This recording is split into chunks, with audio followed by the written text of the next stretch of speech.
Hello guys. Share lang na ako niho. Bahin sa mga mangutangay. Normal ra gud ng mangutang no. Basta kay kabalo ka mo bayad.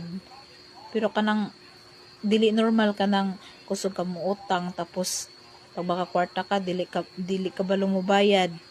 Imo harang igasto sa mga luho.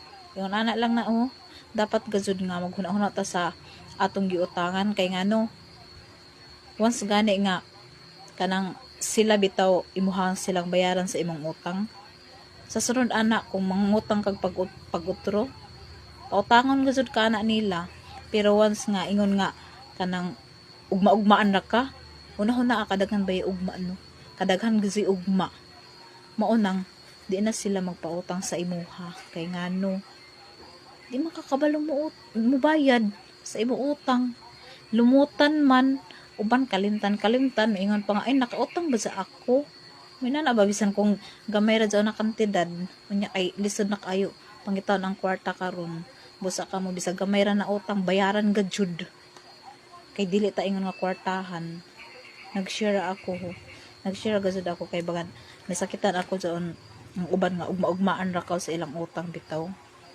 more adto bye.